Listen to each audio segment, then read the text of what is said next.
loving life just where it is, like just where it is, just as it is, right here now, right now. And I think this is such an incredible topic to explore because in unprecedented times, but I also feel like it's a wake-up call for regular routine life, is the notion that certain things need to be in place for me to love my life. Certain things need to be in place for me to love my life. And I think that's one of the great and grand illusions that is on offer to wake up to. So, in just for a moment of reflection, and I'd love to hear your thoughts on this. If you could stand up right now and go get your happiness, where do you think it is?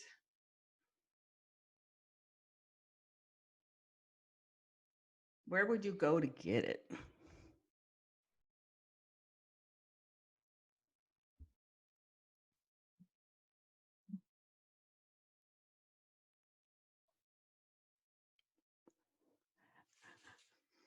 What comes to mind for anybody? Where would you go get it?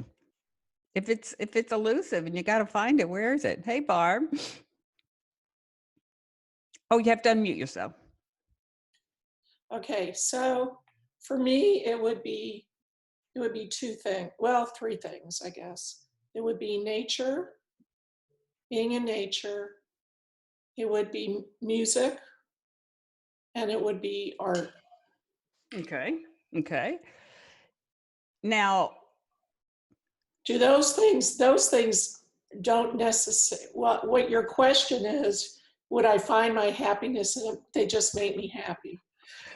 well, and I'm just going to play the devil's advocate for our exploration of this topic. It's like, have you ever been unhappy when you listened to music, or have been in nature? No. Never. Well, unhappy, down, low mood. Yeah, maybe. Sure. Yeah. Sure. Absolutely. So I think, what else comes to mind for anybody? If you could go get it, where would you get it? Susan? In my heart. Oh, It's within me. It is. That's what I'm learning in this process. Is that there isn't any out there anymore right now, and the things that I mean, certainly there are things that I enjoy. But that for me, I'm learning that I've got it all inside. It's a question of being quiet enough to access excellent. Anybody else? And it isn't a trick question as much as it is a question of reflection to see what shows up for you in asking the question, in the simple inquiry of asking the question, because our compadre, and I'm referring to like our state of mind, is such a constant companion throughout our experience of life, and it's so compelling, it's so suggestive. It's so suggestive that because we have unprecedented circumstances, that somehow that there's a correlation between that and my happiness.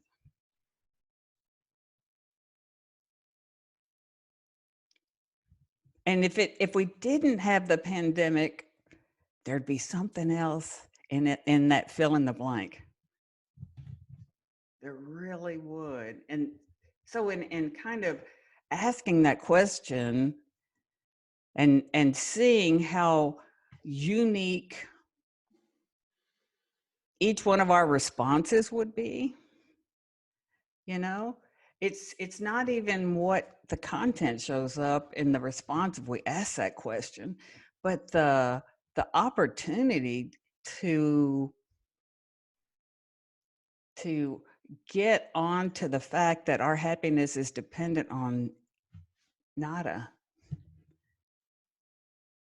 You know, it's, to me, it's you know, I love metaphors. My brain works in metaphors, and it's like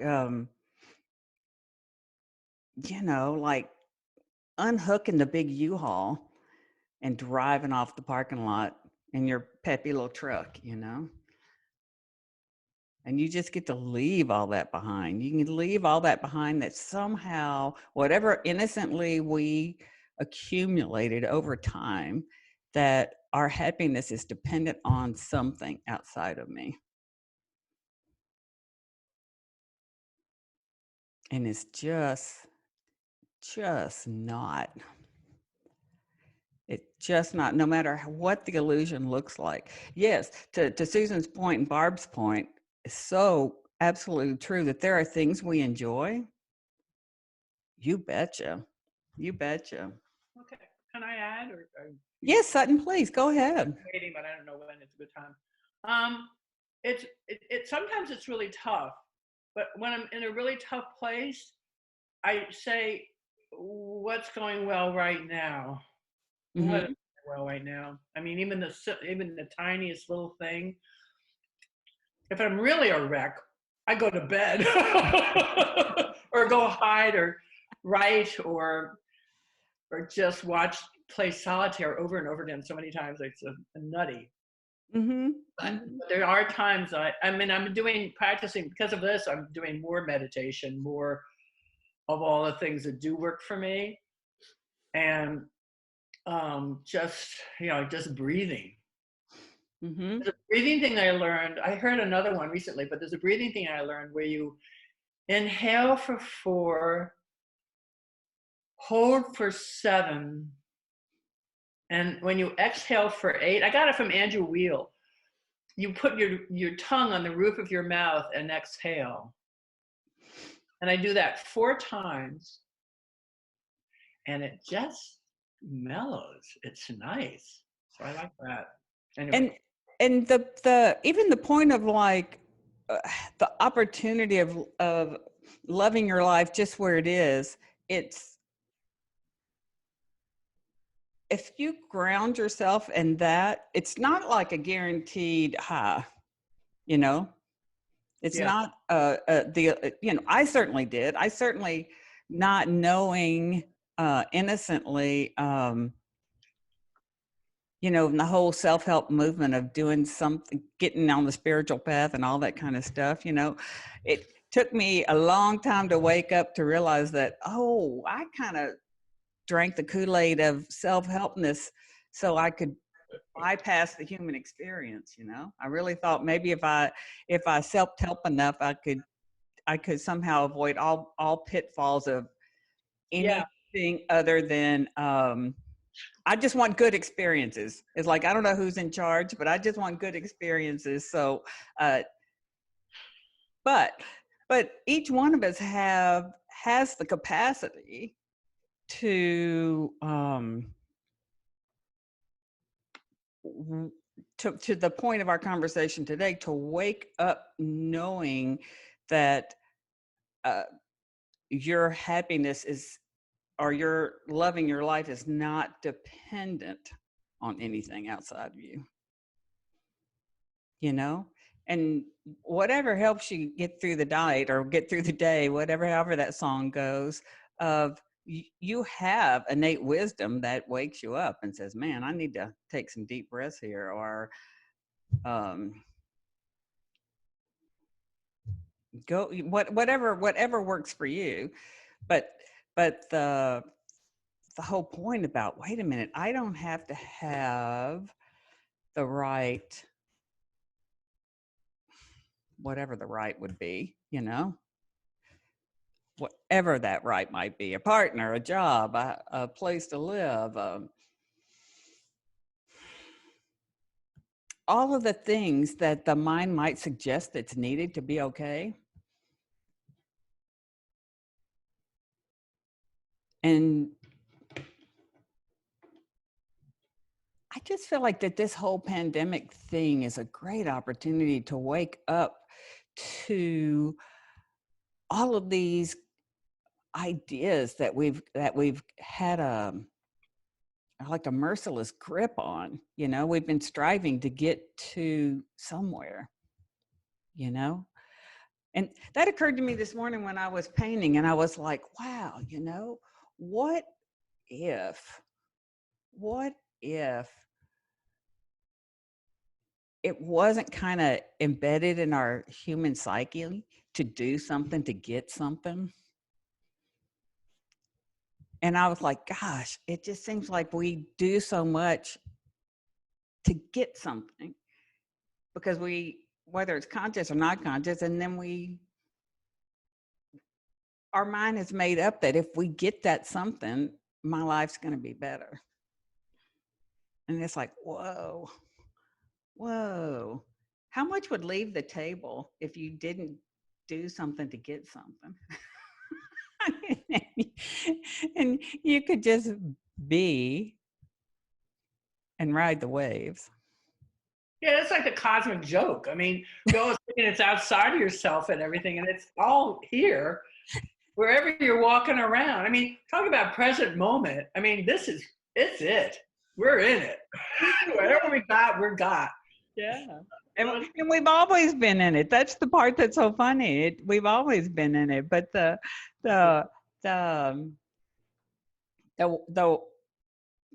waking it up to just waking up to these nuances, these incredible nuances of cleverness that, whether it's culturally or societal or whatever, we just lived under. Lisa, you have your hand up. Oh, you'll need to unmute, Lisa. Yeah. So yeah, it's good to hear that. It's good to hear you.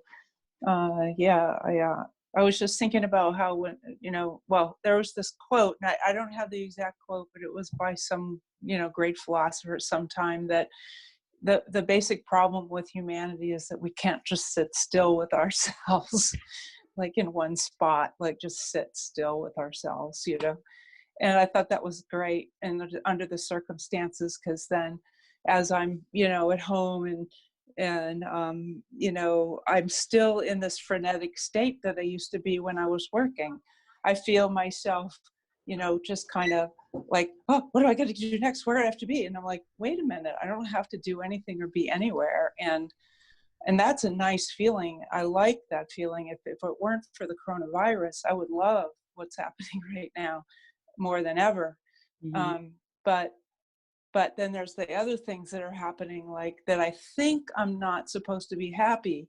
Like my furnace broke, like my car needs like hundreds of dollars of work, right? And I'm not making any income. So I'm like, oh, I should be really unhappy. But for some reason, I'm not unhappy. I'm like, it's just money.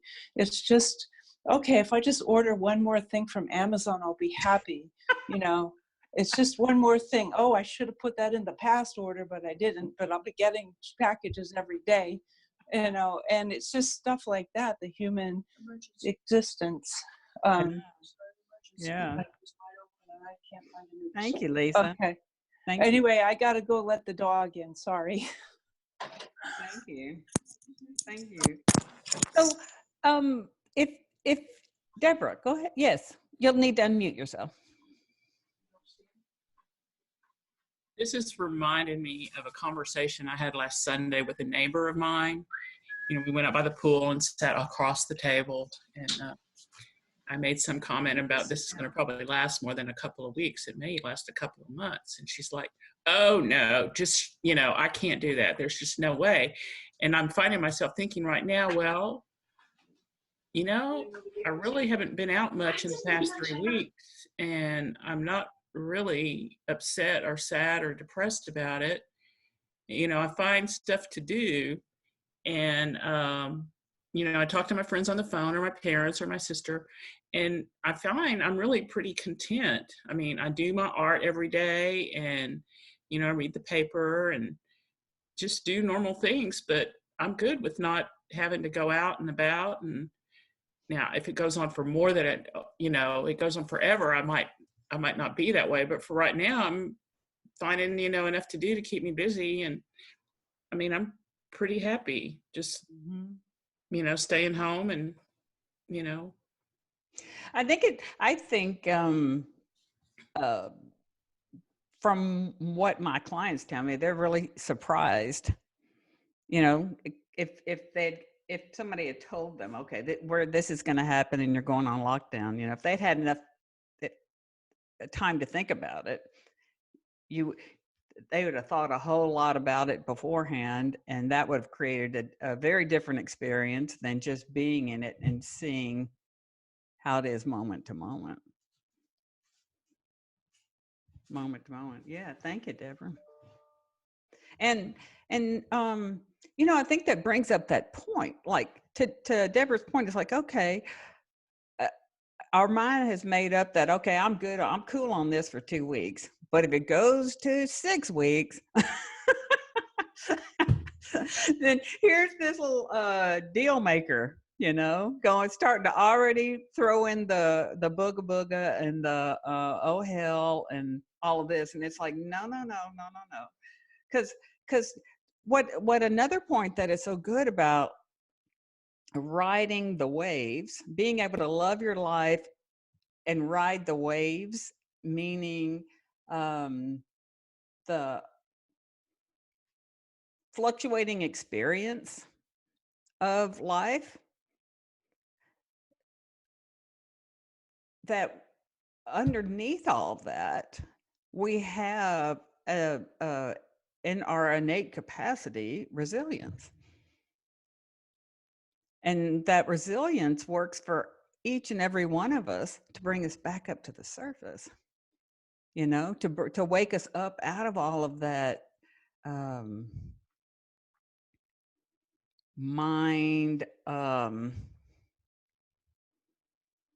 that whole mentally created reality that we find ourselves living in. And then this resilience will wake us up to it. It's like, whoa. And we do that all day long. We go into this mind created reality of, okay, I can do this for 2 weeks, but I don't know. And then it's going to, and we do that all day long. The whole day we're kind of in and out of like life in the moment and what our mind makes up about life in the moment and what makes up. Joyce, and you'll need to unmute yourself.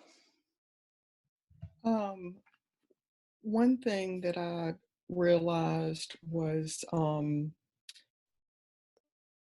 I have all these projects at home, that I've always thought I would get to, and then you never do because you're so busy running around. And so when we first had to stay at home, I kind of had some anxiety at first, but then I just started doing stuff and that needed to get done, and it was a relief. And I ended up, a friend of mine sent me a link to a group in Birmingham that's sewing those face masks for healthcare workers. And so I thought, okay, well, that's a great thing to do because I already had the fabric here and I already had elastic. I already had everything I needed. I didn't need to order anything. And I just felt really good that I could do something that was helping. That was a really big moment for me to feel like I could connect and be part of doing something. And they've delivered 15,000 masks so far. Wow. I thought that was pretty good. I was pretty impressed that they were that together. Huh? Your Birmingham group has delivered 15,000? Yeah. Wow. Yeah, isn't that amazing? So it just was good to, I think I realizing that on a day-to-day basis, your mind is so busy with, okay, what have I got to do today, or what can I do, or whatever. And just to have all that taken away suddenly, and then just engage in what you have right in front of you was a real relief.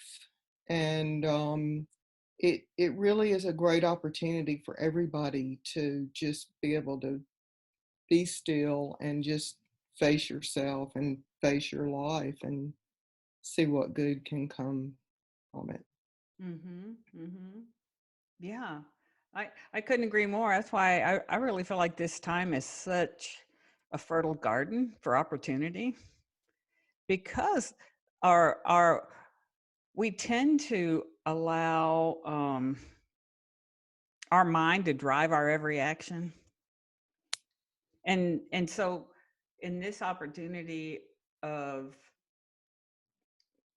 kind of waking up to how the mind is driven our every action, and then you can, just to your point, Joyce, like, well, that kind of went off the table. What and then all of a sudden you're drawn to do something.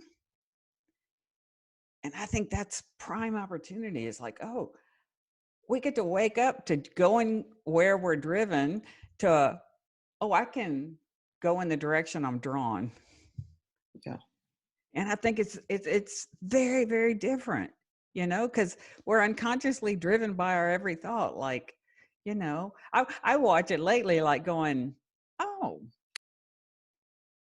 I used to think, well, what would I eat for lunch? What would I eat for lunch? What would I eat for lunch? And then it's like, well, you're going to eat what's here. It's like, okay, well, all that's off the table. So it's like, then you're kind of drawn to stand in the kitchen and what can I throw together? So, it, and that, so much of that is like, we get to wake up to what we're drawn to do.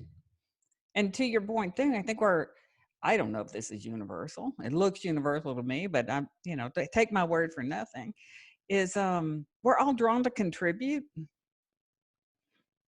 something. It feels very alive to contribute. And I think when we're just kind of being, our every move being in response to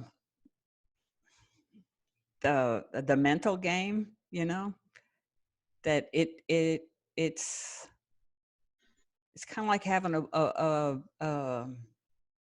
bullhorn in your ear, I mean, Barb will laugh. We were in Mexico City, and my room was right in the square, the Capitol thing, and these protesters are screaming, all like lying on bullhorns, and there was no air conditioning, so you couldn't close the window. And I laid there like with my headphones on, everything else, and I'm going, this is really like living in my mind all the time.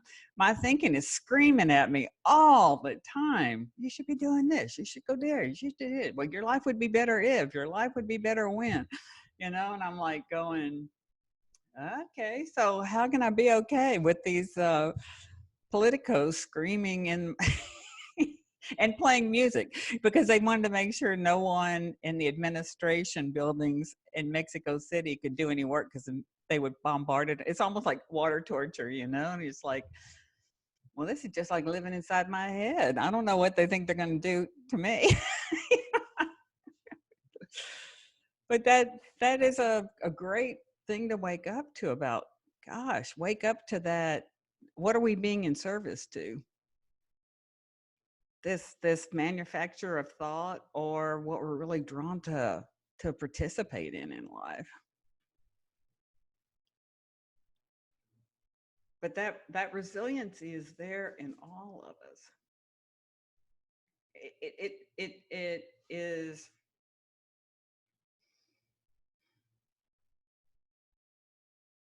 I mean, it's.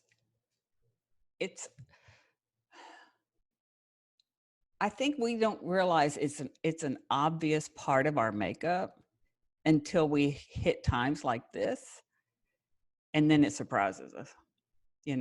Like Deborah's notion about, okay, I thought I could do this for this, but then all of a sudden, well, that's okay too.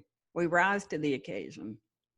We'll rise to the occasion to be inside for a month. We'll rise to the occasion if we get the virus. We'll rise to the occasion, you know, because that's all there is. That's all there is to do, is to respond in the moment. Do what makes sense to you. I think keep it simple. What's the next step that makes sense to me? What else is there to do? And relax in the moment. Yes, Gina. You'll need to unmute. I don't know if anybody, I mean, I'm finding that I like this and I might just want to do it forever. I mean, I'm liking, You know, I'm liking that. Like, I don't even want to drive anymore. Like, I haven't been anywhere since the 1st of March, but I have to drive next door and I'm like, oh, I have to get in the car, you know, and I have plenty to do. And Yeah. all the things that I needed to do, or the questions I had before all this, they're being answered by doing this. So, I heard this I the other might day. I just thought make it was a so habit. funny. This friend of mine said, you know, it's how did she put it? It's like this is an OCD's dream. Going, see, people, I told you about these germs, or it's an introvert's dream. Like, yay, I don't have to deny any more invitations. I can just stay home and people will leave me alone. You know? I know. I thought that was so funny. It's like, true. you know, you can take your pick, whatever experience you want. It's on offer all the time. And in that same place you can pick is like, gosh, you know, I can pick to love my life. I can pick to love my life at any time if I know that it's not dependent on anything outside of me, ever.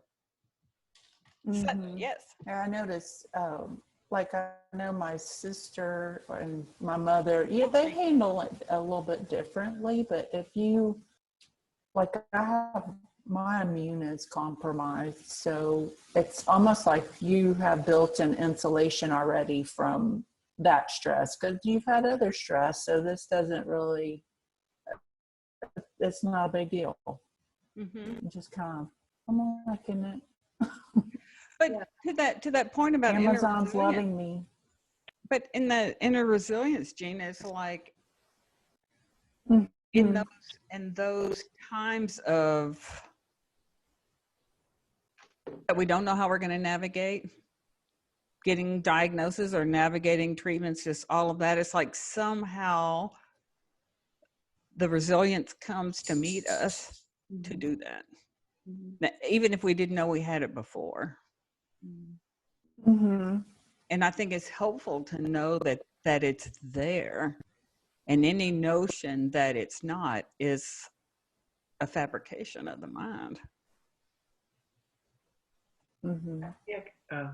Yeah, totally. Can I say something? Yeah, Sutton. Yeah, I've been in a pretty hard couple of years. I've been in custody battle with my granddaughter, so I've learned a lot. And for a while there was some really strange things that were happening, and I just retreated. And I just decided to just be, this is like two years ago. It started like 3 years ago. I had always been looking for, like, where are my friends? Who's going to hang out with me? What's going to happen? Who am I connecting with? And it was never really happening the way I wanted. So I just decided to just retreat and just be on my own. I may have drank a little too much wine, but yeah, it was working in its own way. And I got through that where I didn't need anybody anymore. And that was a real gift. And so, as we say, like, I don't want to be in touch with anybody. So I have that part of me. There's a part of it, it's a recluse. And I've gotten, so I really enjoy that. And then I found that my relationships with people were even deeper and more beautiful than they were before. I mean, I still get frustrated. I mean, I still get a little funny. I get a lot funny sometimes. But I find it's really a difference. And then I have one of my best friends, her husband has Parkinson's. And this is where, like, this is something that's helpful for me sometimes, that I'll see people that are in a harder place than me. And it makes me so thankful for where I'm not that I want to, I mean, I'm not trying to be grandiose or toot my own horn, but it's just like, it's somehow it's easier to understand, oh God, it could be so much worse. And to have But that, that's made up. But I have to just say something that's made up too. and that's true. You know, because regardless of the circumstances, your experience is completely up for grabs. So that's a way that our mind kicks in. It does starts a comparing thing, and all of our minds. Like my friend Bernadette, her husband has Parkinson's. She can't go out, so she's been doing that for 3 years. But She her, had a volunteer job at Longwood, but now that she can't do that either. She can't leave him alone. but see, But but she's taught me a lot about what we're going through now. well, and I still want to point back to that. Any circumstances, our experience of it is up for grabs. You know, just like the sheltering in place, completely up for grabs. We could see how it is in this conversation. Right. Completely up for grabs. So I don't know what you mean by up for grabs. I don't know. up for grabs meaning it's not our experience is never mandated by our circumstances. Meaning Yeah, right. it's never a cause and effect thing. We're never ever Yeah. we're never ever experiencing straight circumstances. We are 100% experiencing what our mind imagines about the circumstances. The circumstances are neutral. Okay. Completely Yeah. neutral. Place. Okay. Yeah. Yeah. Completely neutral. So that when I say up for grabs, it's like your experience is only going to come from what you make of what's happening. Otherwise, it's just a tree, you know. Otherwise, it's just We're coming from different places. It's okay. a neutral something. So that's one of the great points of this is like we're never experiencing the pandemic. The pandemic is never mandating an experience to us. Yeah. No. What we make of it. Phyllis, you had your hand up? Yeah. Oh, okay.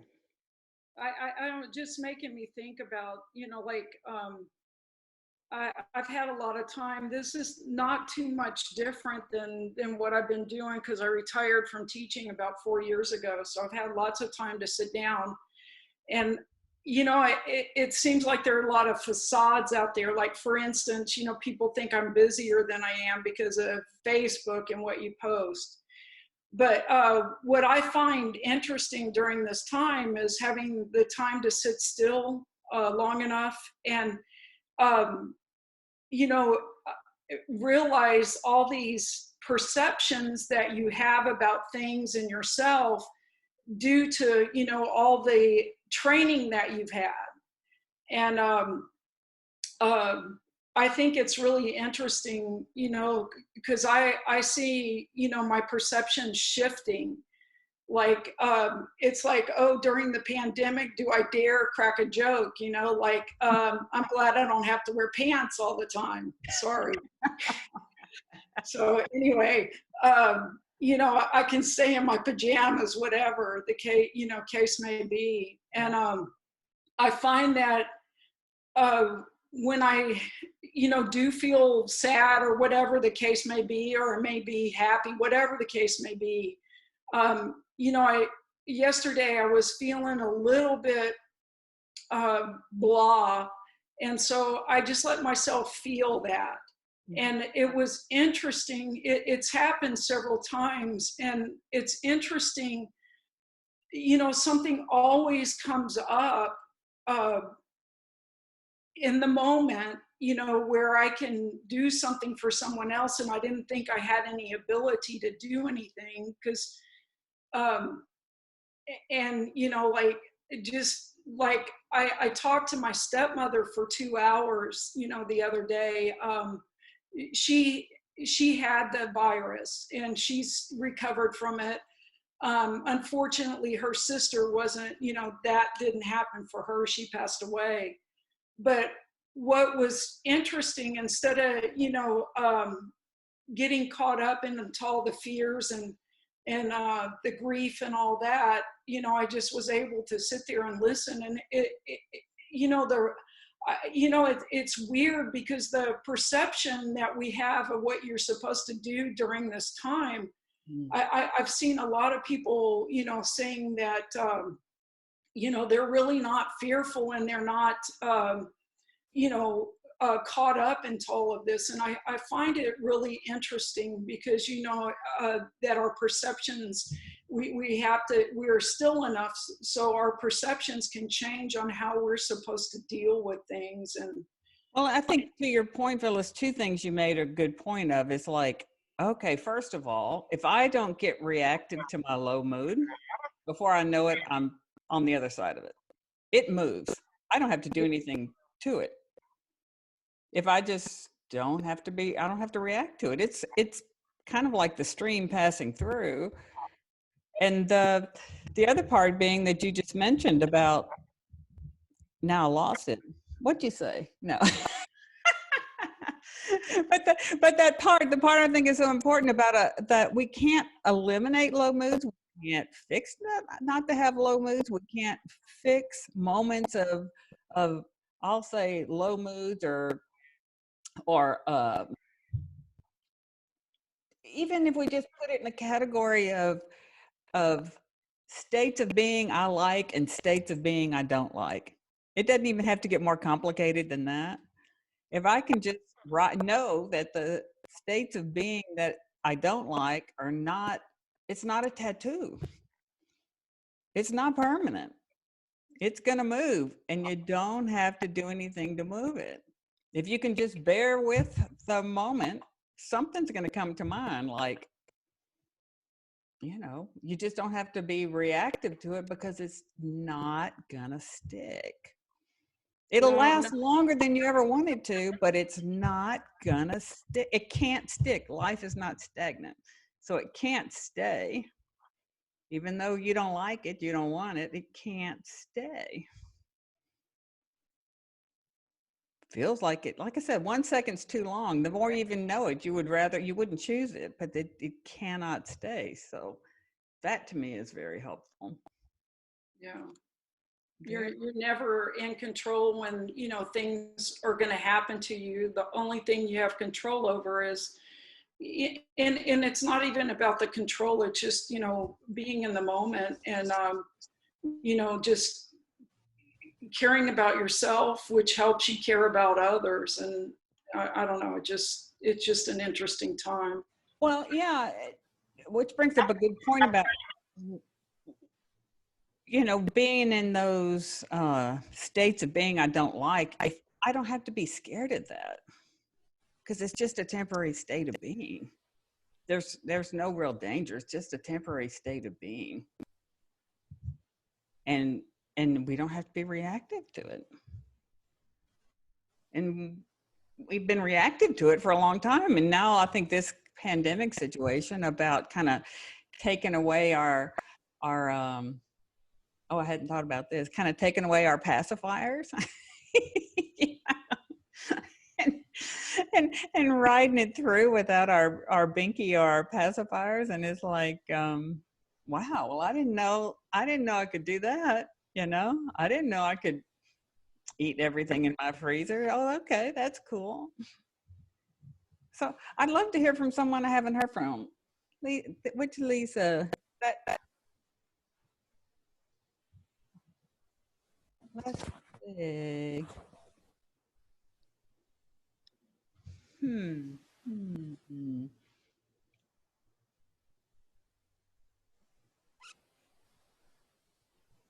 Martin, where are you on this topic?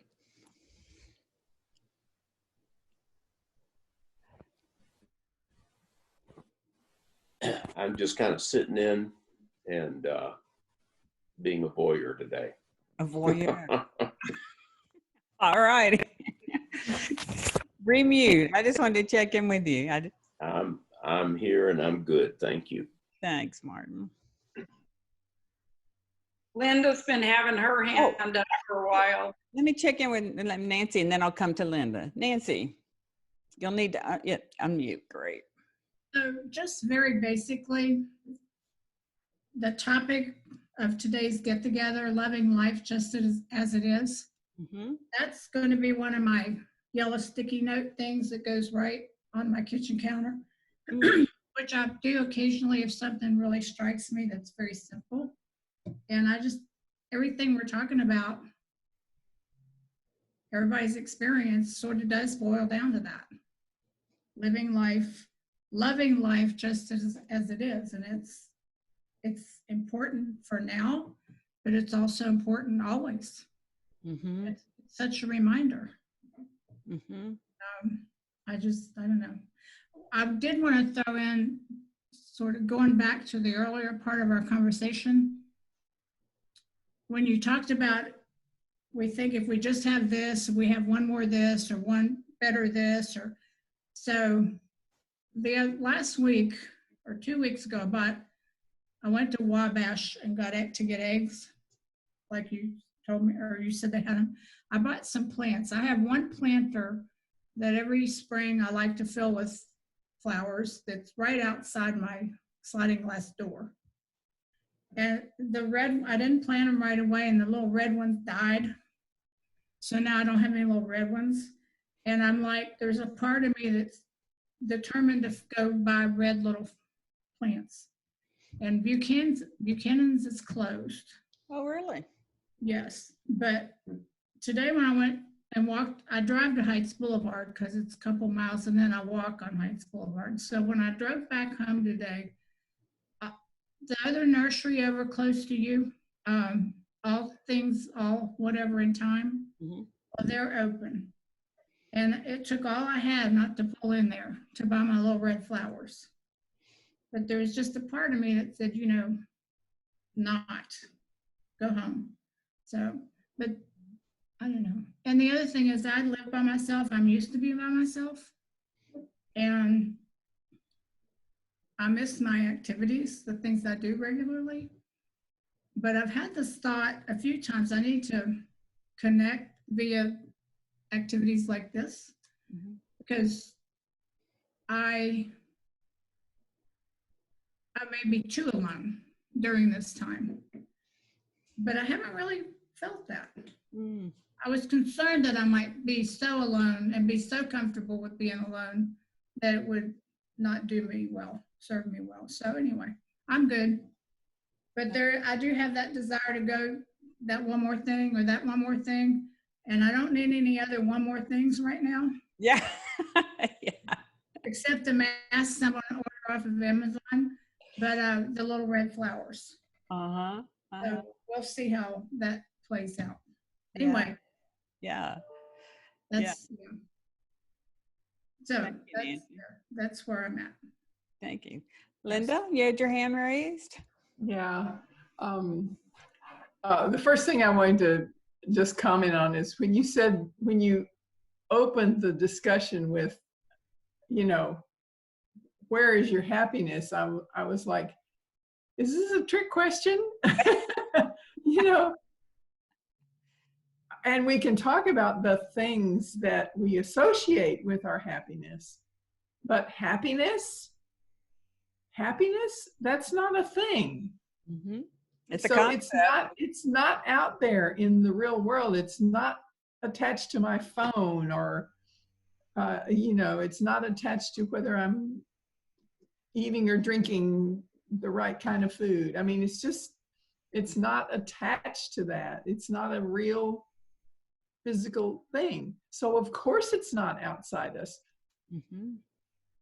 Anyway, that's what's up for me. And thank you, Linda. I'm a natural, I kind of tend to be, to fall back on, being alone and being introverted. And I live alone, and I don't have any family around so I don't have any family obligations, and you know, my friends, um, I don't have a whole lot of regular routine activities with my friends. I do have activities, but not always with the same friends and so on. So you know, if I didn't communicate for a week, you know, probably nobody would notice. So, you know, getting into the isolation was not hard for me. And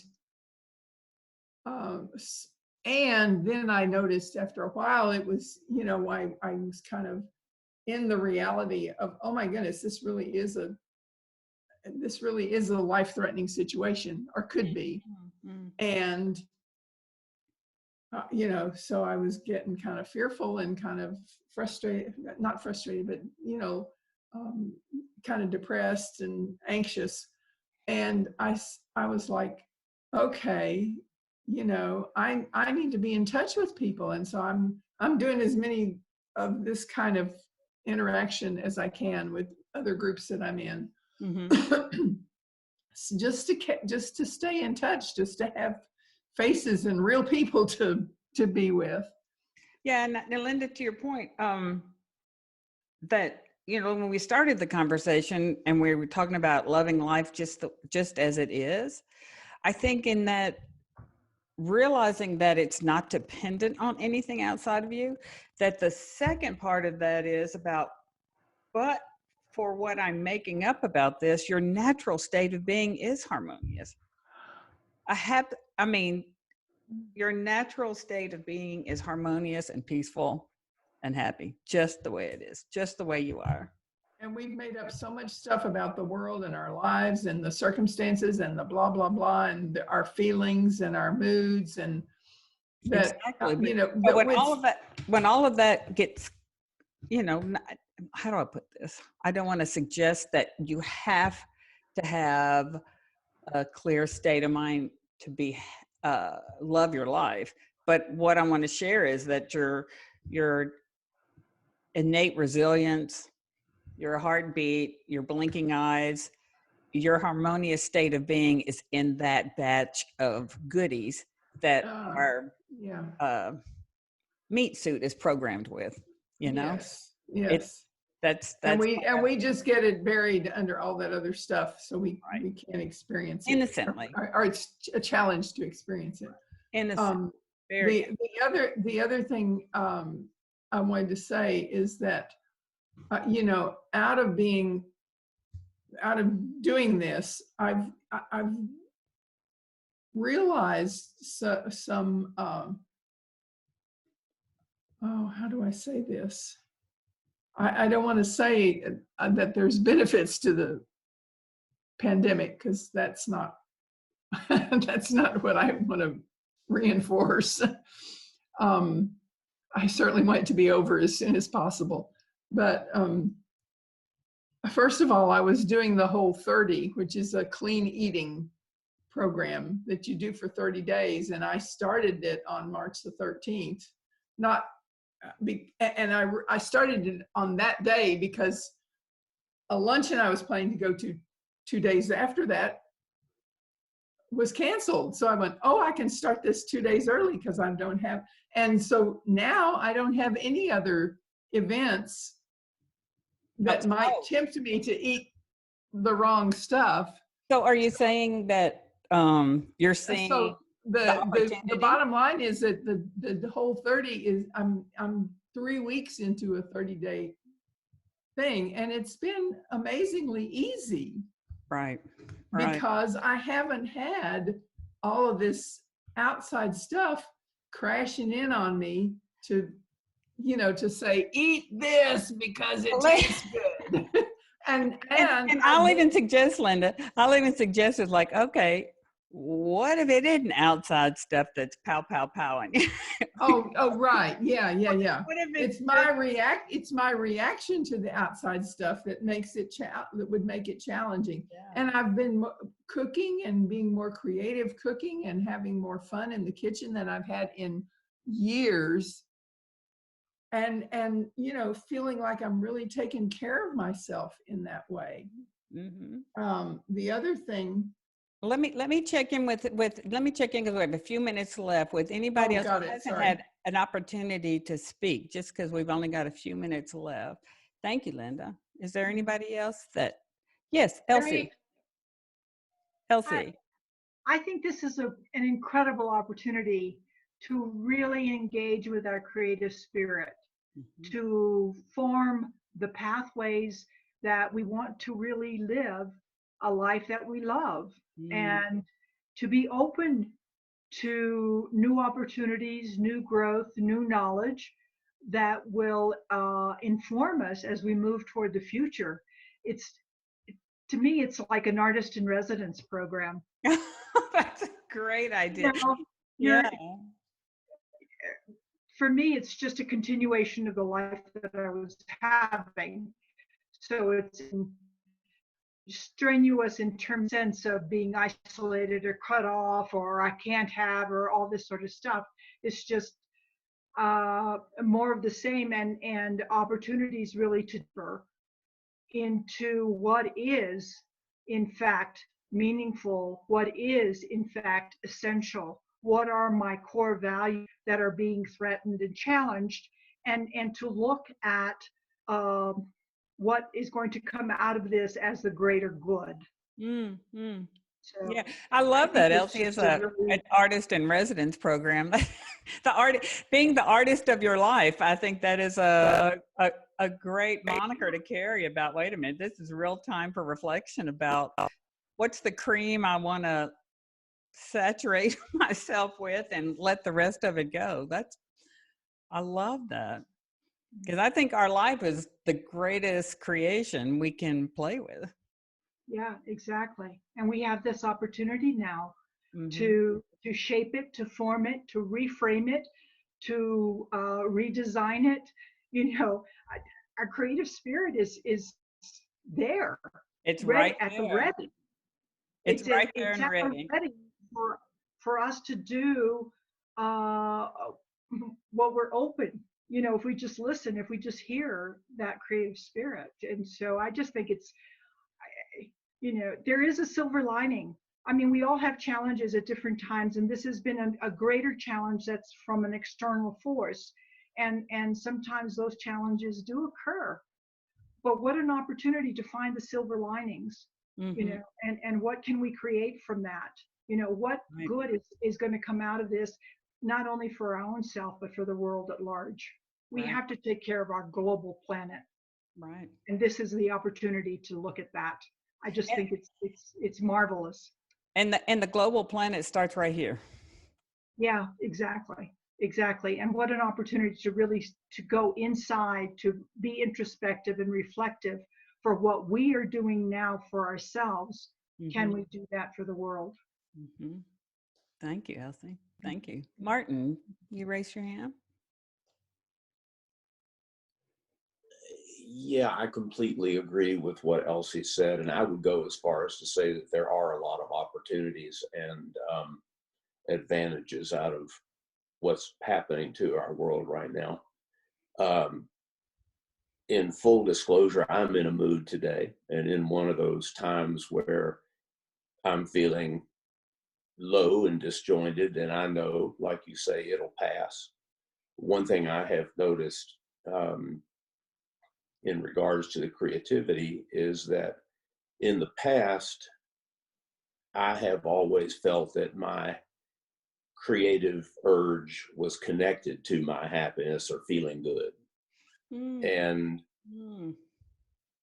like I have found over the last several weeks that I've got stuff going on, whether or not I feel good or not, and I'm doing it. You know, I almost didn't sign on today for today's lunch with you, but I went ahead and did it. And that's what I'm seeing with some of the creative things that I've got going. I just jump in and do it. And it does help me move through things.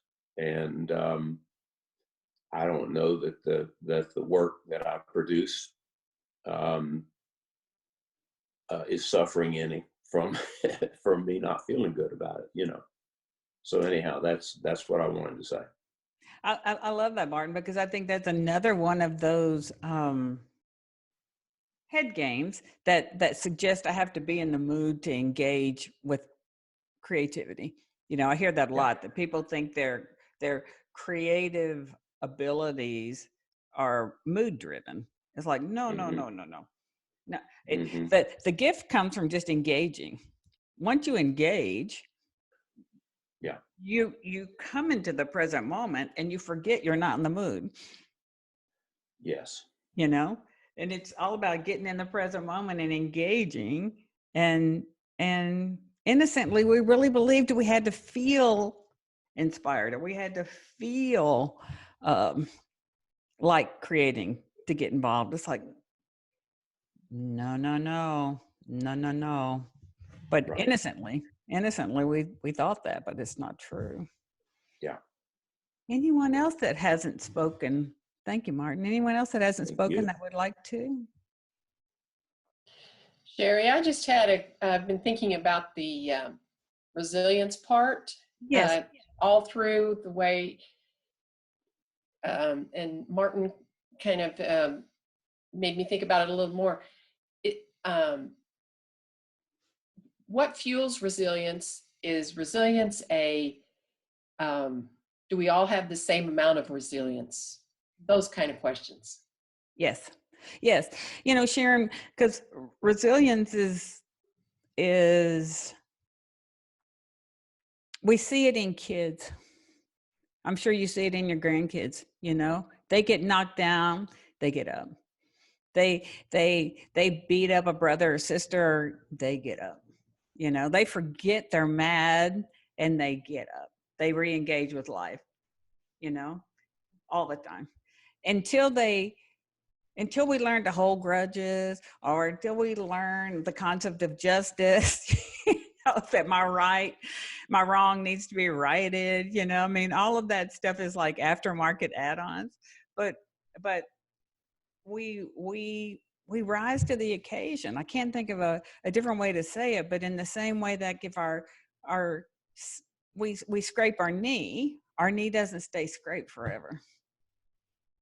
You know, we may have marks of the fall, but it's something, and it's not my individual intellect repairs my bobo knee, you know? Mm-hmm. And so that's the source of resilience, is like, it is limitless. And I think as human beings, our mind tends to want to mitigate risk all the time, you know, thinking I won't be okay if this doesn't go right. And that's just another way of staying real busy up here. If we knew more about resting in our essential nature, about, no, I don't know how it's going to turn out, but at the time that I need to know, something will occur to me. Something, because it always does. Even in children, though, there's a difference between children and how resilient they are. Oh, yeah. Well, I'll say in there could be a personality on top of the resiliency, but the fact that resiliency exists in every human being at that core level. You know, we have personality, but the fact that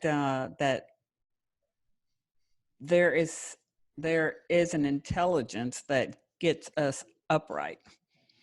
Even if we decide it's so terrible, we're going to take to the bed and put the covers over our head for 3 days or however many days, it's like, you won't stay there.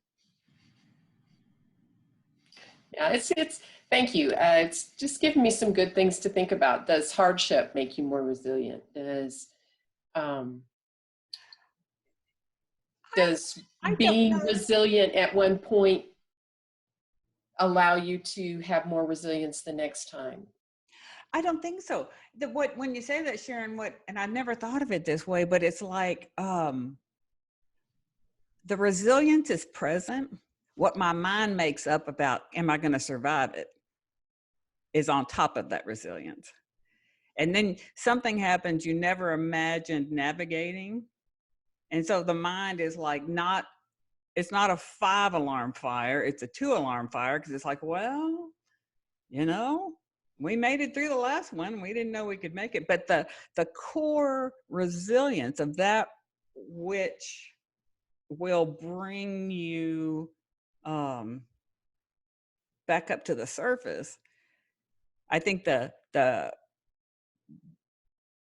you know, the conditioned mind can get conditioned to, we survived that, we can survive something else. But I'm talking about that core element that will bring you back up. Does that kind of help clarify something? Yes, that makes sense. It's given me some good things to think about. This has been very helpful, and it's very helpful me to do it in community, because I can get way stuck in my head. So thank you for offering this. Yeah, me too. If So, I can, oh, Elsie, yes. yeah, I think of resiliency like a rubber band.